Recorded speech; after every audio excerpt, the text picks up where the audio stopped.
तो बच्चों आज हम हिस्टोरिया के प्लेटफॉर्म पे क्लास 12 के हिस्ट्री का लेक्चर 2 में जो थीम 9 है कॉलोनिज्म एंड कंट्री साइड में हम जो पॉइंट डिस्कस करने जा रहे हैं वो है बंगाल एंड जमींदार।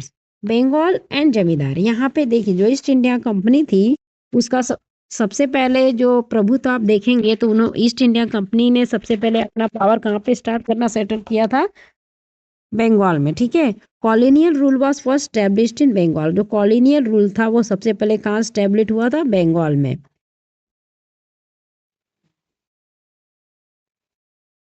Earliest attempt to re earliest attempt to reorder rural society and establish new regime of land grant and new revenue system। मतलब कि बंगाल में जो ईस्ट इंडिया कंपनी थी उन्होंने क्या किया था, सबसे पहले अपना लैंड ग्रांट और न्यू रेवेन्यू सिस्टम को लेना स्टार्ट कर दिया था।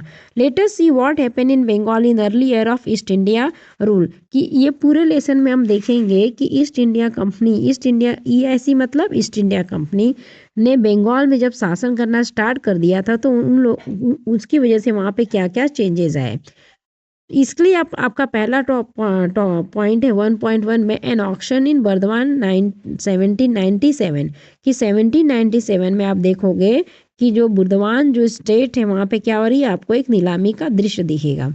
ही क्या क्या दृश्य दिख रहा है, नीलामी का। Here was an auction. Auction मतलब क्या होता है, नीलामी। Here was an auction in Burdwan presently in Bardhaman. ठीक है, it was a big public event. कि बुर्दवान जो है वहाँ पर क्या हो रहा है, नीलामी हो रही है। ये क्या है, it was a big public event. जैसे नीलामी में बहुत से लोग जमा होते हैं ना, तो वहाँ पर भी क्या थे, बहुत बड़ा पब्लिक इवेंट का था। बहुत से लोग क्या हुए थे, जमा हो रहे थे। कुछ लोग बोली लगा रहे थे। वर्धमान के जो राजा थे उनकी स्टेट क्या हो रही, नीलाम हो रही थी। A number of mahal states held by raja Burdwan were being sold. कि बुर्दवान के जो राजा थे उनकी बहुत सारी जो जमीन थी उसको क्या किया जा रहा था, सोल्ड किया जा रहा था, उनकी जमीन को बेचा जा रहा था। The permanent settlement had come into operation in 1793। सबसे पहले जो परमानेंट सेटलमेंट था वो 1793 में आया था। परमानेंट सेटलमेंट मतलब क्या, कि परमानेंट सेटलमेंट मतलब क्या होता है कि जो ईस्ट इंडिया कंपनी थी उसने जो राइट्स होते थे उनसे, जो लोग किसान होते थे उनसे उन्होंने एक रेवेन्यू फिक्स कर दी थी। कि आपको इतना एक लगान फिक्स कर दी थी कि इतनी लगान आपको हमें देना है। उसी को परमानेंट सेटलमेंट कहा जाता है, जो 1793 में अस्तित्व में आया था। The east India company had fix the revenue that each जमींदार हैड टू पे। मतलब इसमें ईस्ट इंडिया कंपनी ने क्या किया था, एक रेवेन्यू फिक्स कर दिया था जो हर जमींदार को क्या है, देना था। State of those who fail to pay were to be auction to recover the revenue. और अगर कोई जमींदार इस लगान को देने में क्या हो रहा है, फेल हो रहा है, तो ब्रिटिश ईस्ट इंडिया कंपनी क्या करती थी, उसकी जो ज़मीन थी उसको क्या करती थी, नीलाम कर देती थी। उसकी ज़मीन को नीलाम करके क्या करती थी, उसकी ज़मीन को नीलाम करके अपना पैसा वसूल करती थी। Since the raja had accumulated a huge arrear his state had been put up for auctions. तो जो बर्दवान के जो राजा थे उनके ऊपर लगान की बहुत ज़्यादा रकम क्या हो गई थी, जमा हो गई थी। तो इसलिए वो उस लगान की रकम को जमा करने में असमर्थ हो गए थे, फेल हो गए थे। इसलिए गवर्नमेंट ईस्ट इंडिया कंपनी क्या कर रही थी, उनकी ज़मीन को ऑक्शन कर रही थी और ज़मीन को ऑक्शन करके जो पैसे मिलेंगे उसी को वो अपने रेवेन्यू के रूप में कंपनी को देगी। न्यूमेरियस परचेसर है purchase numerous purchaser came to the auction and the estate were sold to the highest bidder। कि बहुत सारे जो है खरीदने वाले आए और जो ज़मीन थी जो सबसे अधिक बोली लगाएगा उसको वो ज़मीन वो लोग क्या करेंगे, बेच देंगे। But the collector soon discover a strange twist to the tale. लेकिन जब बोली वगैरह लगाई जा रही थी तो कलेक्टर ने एक बहुत ही क्या एक बात नोटिस की। उसने क्या बात नोटिस की, देखो। Many of the purchaser turn out to be servant and agent of the raja. इसमें से बहुत सारे उसने क्या, कलेक्टर ने क्या नोटिस किया ना, कि जो जो जो बोली लगाने के लिए जो नीलामी में जो लोग आए हैं ना वो राजा के सर्वेंट और एजेंट हैं। Okay, raja who had brought to the land on behalf of their master. जो अपने मास्टर की बिहाफ पे क्या कर रहे हैं, उस जमीन को जो जो नीलाम हो रही है ना जमींदारी, उसी को वो लोग क्या करें, उनके बिहाफ पे वो खरीद रहे हैं। 95% of the sale at the auction was fiction. मतलब जो भी ये सब कुछ चल रहा था, उसमें 95% जो था ऑक्शन वो क्या था, फिक्स था। The raja's estate had been publicly sold but they remain in control of his जमींदारी, कि जो राजा की स्टेट थी पब्लिकली ये क्या हो रही है, बेची जा रही है, लेकिन वो घूम फिर के किसके हाथ में रहेगी, जमींदार के ही हाथ में रहेगी। ये बात किसने नोटिस की, ये बात नोटिस की कलेक्टर ने, कि यहाँ पे कुछ कुछ झोल झाल चल रहा है। Why had the raja fail to pay the revenue, आखिर ऐसी क्या बात हो गई कि जो राजा है वो रेवेन्यू पे करने में क्या हो रहा है, फेल हो रहा है, ऐसे क्या क्या प्रॉब्लम है। Who were the purchaser eight the auction, कि ये जो नीलामी चल रही है तो इसमें कौन से लोग हैं जो क्या कर रहे हैं, जमीन को खरीद रहे हैं, और कौन से लोग इसको बेच रहे हैं। What does the story tell us about what was happening in rural areas of eastern India at that time, कि ये जो स्टोरी जो आपने पूरा देखा ना, बर्धमान राजा की जो स्टोरी हमने यहाँ पे देखा, एन ऑक्शन इन बर्धमान, तो ये सारा कुछ क्या बता रहा है कि उस वक्त जो ईस्टर्न इंडिया, जो भारत का जो ईस्टर्न इंडिया था, वहां पे क्या माहौल, the problem of unpaired revenue, कि आखिर वो क्या प्रॉब्लम थी जिससे क्या हो रहा है, रेवेन्यू अनपेड, कि आखिर वो क्या प्रॉब्लम है जिससे कि जो जमींदार है वो रेवेन्यू को जमा नहीं कर पा रहे हैं। The estate of Burdwan Raj were not the only ones sold during the closing the year of 18th century, मतलब 18th century के समय में बर्धमान राजा जो है, इनकी अकेली की ऐसी स्टेट नहीं थी जिसको क्या किया जा रहा था, क्या किया जा रहा था, जिसका ऑक्शन किया जा रहा था। ओवर 75% ऑफ जमींदार is change hand after the permanent settlement, कि कम से कम 75% जो जमींदार थे परमानेंट सेटलमेंट आने के बाद अपनी जमींदारी से क्या है, हाथ धो रहे थे। In introducing the permanent settlement, मतलब जो परमानेंट सेटलमेंट जो है, British official hope to resolve the problem they had been facing since the conquest of Bengal, कि जो ब्रिटिश ईस्ट इंडिया कंपनी है, उनको ये आशा थी कि जैसे जब उन्होंने बंगाल के ऊपर प्लासी की लड़ाई के बाद बंगाल पे उनका जो आधिपत्य हो गया था, ठीक है, उसके बाद उन लोगों को कुछ फाइनेंशियल प्रॉब्लम क्या हो रही फेस हो रही थी, तो उनको क्या लगा कि परमानेंट सेटलमेंट अगर वो कर देते हैं तो परमानेंट सेटलमेंट में उनको जो है किसानों से एक फिक्स पेमेंट हमेशा हर महीने मिलती रहेगी, जिससे कि उनका फाइनेंशियल प्रॉब्लम क्या होगा, सॉल्व हो जाएगा। By the 1770 the rural economy in Bengal was in crisis, लेकिन आप देखोगे ना कि 1770 से ही परमानेंट सेटलमेंट कब आ रहा है, 1793 में आ रहा है, लेकिन बंगाल में जो कृषि व्यवस्था थी वो बहुत ही क्या थी, सही तरह से नहीं जा रही थी, ठीक है, नहीं जा रही थी। विद रिकरेंट फैमिलीज, वहाँ पे क्या हो रहा था कि बंगाल फेमाइन का सामना कर रहा था, एंड डिक्लाइनिंग एग्रीकल्चर आउटपुट, जिसकी वजह से उसके साथ साथ में जो जो आउटपुट था, जो एग्रीकल्चर से जो आउटपुट आ रहा था वो भी क्या था, उसमें भी कमी आ रही थी। Official fail that agriculture trade and revenue resource of the state could all be develop by encouraging investment in agriculture. अब जब इंग्लिश ईस्ट इंडिया कंपनी के जो अधिकारी थे, उन्होंने क्या, उनको क्या लगा कि अगर हम एग्रीकल्चर में इन्वेस्टमेंट करेंगे तो उससे हमें क्या होगा, state could be all develop by encouraging investment in agriculture, कि हम लोगों को क्या करेंगे, इंकरेज करेंगे कि लोग क्या करें, ज़्यादा से ज़्यादा एग्रीकल्चर में इन्वेस्ट करें। तो अगर रॉयट्स या जमींदार एग्रीकल्चर में इन्वेस्ट करेंगे, अच्छी फसल होगी, तो इससे क्या होगा, ईस्ट इंडिया कंपनी को भी फायदा होगा। This could be done by securing rights of property and the permanently fixing the rate of raja was a term that often used to designate powerful जमींदार। तो इसीलिए उन्होंने क्या किया था कि जो जमींदार थे, जो लोग थे ना, जमींदारों को उन लोगों ने इतना पावर दिया था कि जमींदार ही अब क्या करेंगे, जो जमींदार हैं वो ही कंपनी के लिए किसानों से लगान वसूल करेंगे, और ये लगान भी क्या है, फिक्स है। मतलब जमींदार की जिम्मेदारी होती है, जमींदार की ये जिम्मेदारी थी कि वो किसी भी तरीके से किसानों से लगान वसूल करे और वो क्या करे, ईस्ट इंडिया कंपनी को जमा करे। और अगर जमींदार ऐसा करने में असमर्थ हो रहा है, फेल हो रहा है, तो वो क्या करेंगे, अब जमींदार को वो पैसा जमा ही करना है, चाहे वो किसानों से वसूल करके करे, या फिर अगर वो किसानों से उतना पैसा वसूल करने में फेल हो रहा है, तो जो ईस्ट इंडिया कंपनी है वो उतना पैसा उनसे लेके रहेगी, और वो लगान की दर को वसूल करने के लिए वो क्या करेगी, जमींदार की जमींदारी जो है, जो जमींदार की जो जमीन है उसी को क्या करेगी, ऑक्शन करके वो उस पैसे को जनरेट कर लेगी। मतलब क्या है कि परमानेंट सेटलमेंट के तहत जो ईस्ट इंडिया कंपनी थी उसे पैसा चाहिए, चाहे जमींदार किसानों से वसूल करके दे या फिर अपनी जमीन को बेच करके दे, लेकिन ईस्ट इंडिया कंपनी को उसे लगान जमा करना ही है। अब देखिए कितनी डिफिकल्ट कंडीशन है, अगर जमींदार किसानों से पैसा वसूल करने में फेल हो रहा है तो उसको अपनी जमीन को बेचकर ईस्ट इंडिया कंपनी को लगान देना है। अब देखो वाई जमींदार डिफॉल्ट ऑन पेमेंट। अब यहीं पे प्रॉब्लम आती है ना कि आखिर जमींदार एज डिफॉल्ट क्यों हो रहे, पेमेंट को वो क्यों नहीं जमा कर पा रहे हैं। Company official fail that fix revenue demand would give जमींदार a sense of security.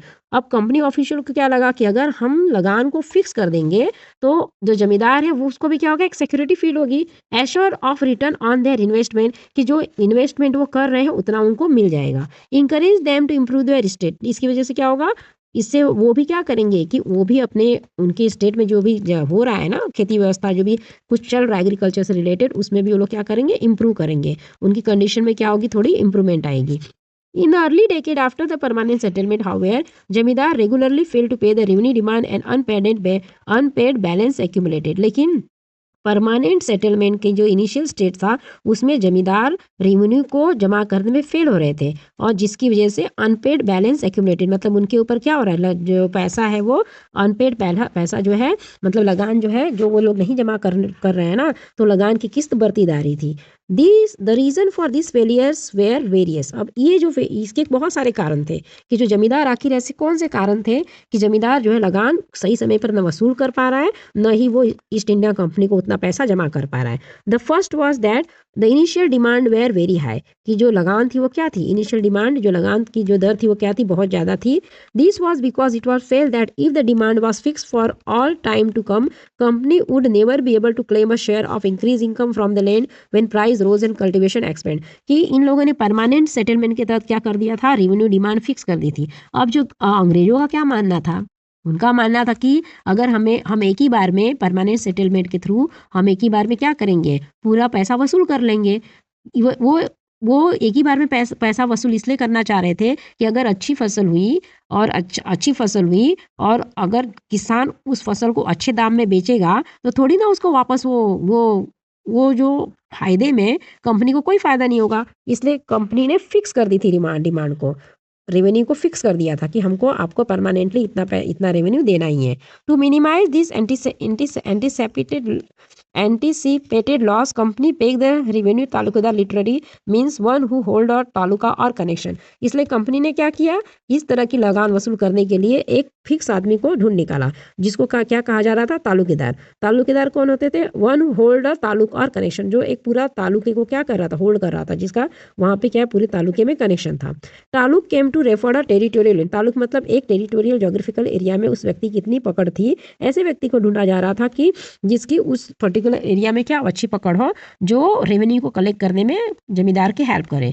Demand है arguing that burden on the जमींदार वुड ग्रेजुअली डिक्लाइन, इससे जो जमींदार के ऊपर जो बर्डन है वसूल करने का वो क्या होगा, थोड़ा कम होगा। As agriculture production expand and price rose. Second क्या था, सेकेंड जो प्रॉब्लम थी जमींदार को, this high revenue demand, if revenue demand of the state was permanently fixed then company could look forward to regular flow of income. कि अब company को क्या लगा कि अगर लगान की दर फिक्स रहेगी तो कंपनी को सतत हमेशा एक रेगुलर इनकम आती रहेगी। While could feel sure of earning a profit from their investment, और जो इन्वेस्टमेंट कर रहे हैं उनको भी एक श्योरिटी थी कि हमें इतना प्रॉफिट मिलेगा। Since the state would not siphon if of increasing its claim. Third, revenue was invariable regardless of harvest and had to paid punctually, मतलब कि जो रेवेन्यू क्या थी, इनवेरिएबल थी, चाहे जो किसान की फसल अच्छी हो या खराब हो या कैसी भी हो, इससे कंपनी को कोई भी मतलब नहीं था। उन्हें क्या थी, पंचुअली उन्हें उनका लगान उनके घर तक, उनके कंपनी तक पहुंचना ही चाहिए। The process official hope would lead to emergencies of class of human farmer। ऐसी परिस्थितियों में ह्यूमन फार्मर जैसे फार्मर्स का एक क्लास उभरी। And the rich land owner would have the capital and enterprise to improve agriculture. Nurture by the British, this class will be loyal to the company. अब ये जो लगान वसूल करने के लिए जो एक नई क्लास आ रही है जमींदारों की, ये जो नई क्लास है, ये जो क्लास है वो ब्रिटिश ईस्ट इंडिया कंपनी की लॉयल है। मतलब ये जो क्लास है वो जो भी काम करेगी वो ब्रिटिश ईस्ट इंडिया कंपनी के प्रति वफादार रहकर काम करेगी।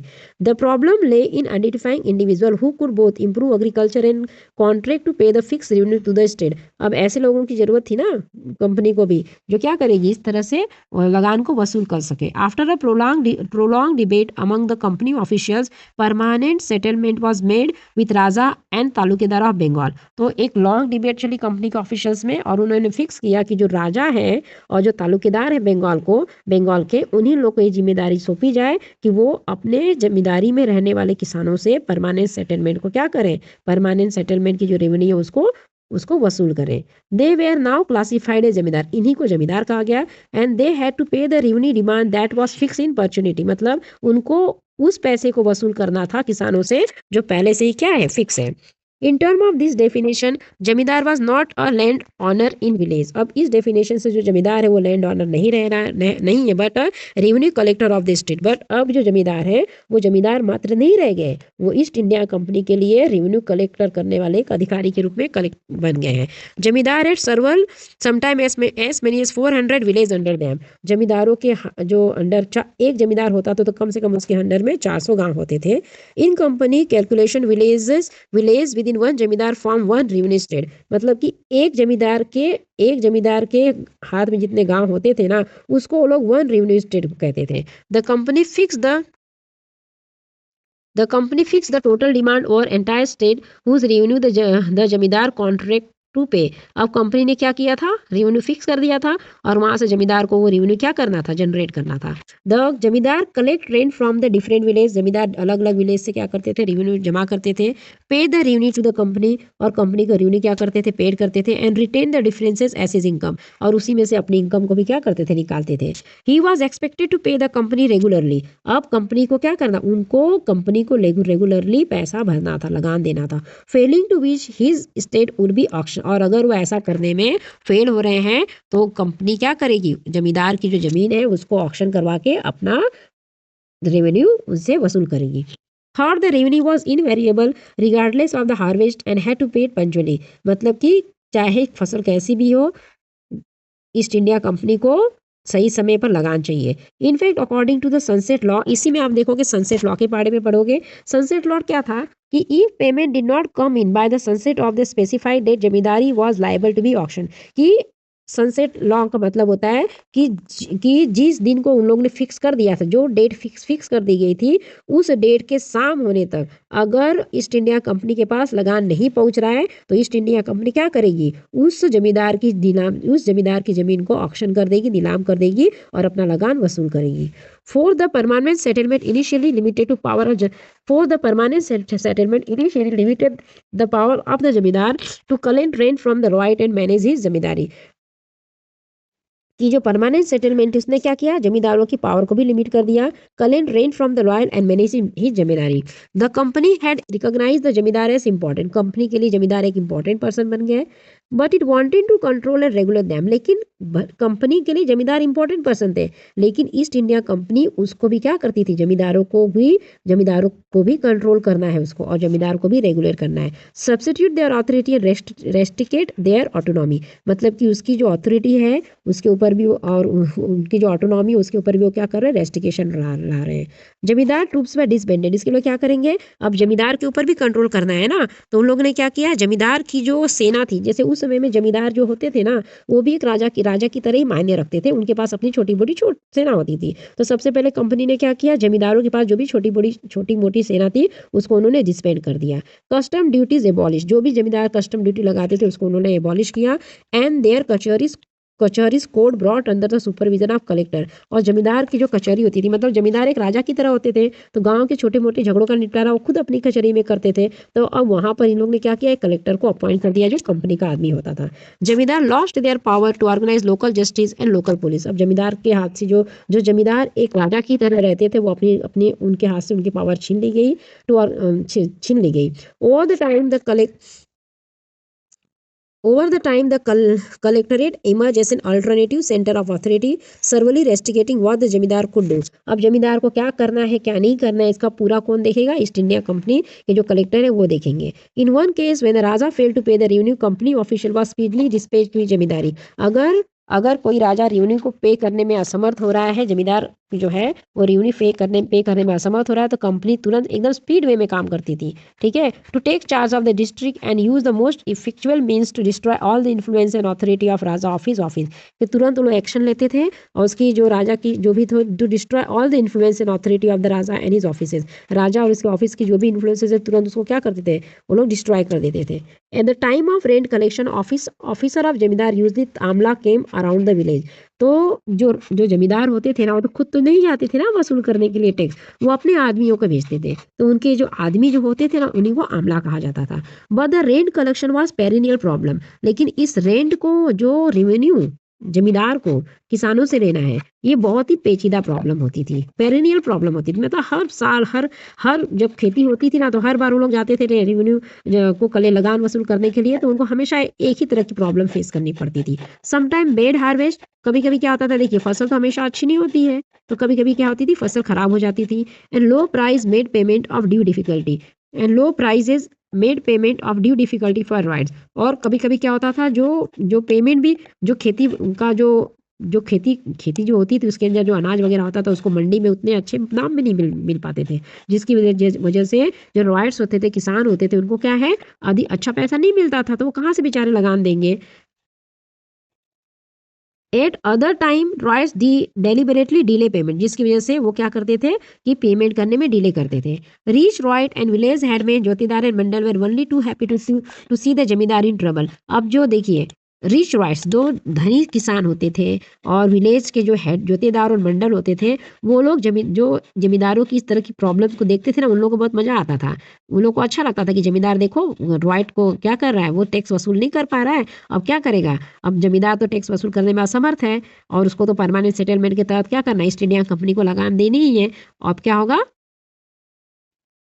अब वो लगान नहीं जमा करेगा और उसकी क्या होगी, उसकी ज़मीन ईस्ट इंडिया कंपनी क्या करेगी, ऑक्शन कर देगी, और वो ज़मीन अब जब ऑक्शन में लगेगी तो ये लोग भी बोलने जाएंगे और वो लोग हो सकता है कि वो ज़मीन उनके हाथ में पड़ जाए। तो इस तरह से होता था, इसलिए लोग ज़्यादा खुश होते थे। The zamindar could therefore not easily assert his power over them. अब ये जो है ना रिच रॉयट्स और विलेज है ज्योतिदार और मंडल, ये लोग गाँव के कुछ ऐसे दबंग टाइप के लोग होते थे, उनके ऊपर जमींदार का भी पावर असर नहीं करता था। जमींदार could prosecute defaulter but the judicial process was long drawn. जमींदार ना इन लोगों के खिलाफ किसी तरह की जुडिशियल प्रोसेस प्रोसिक्यूट करना चाहता था, लेकिन वो भी एक बहुत लंबा टाइम लेती थी।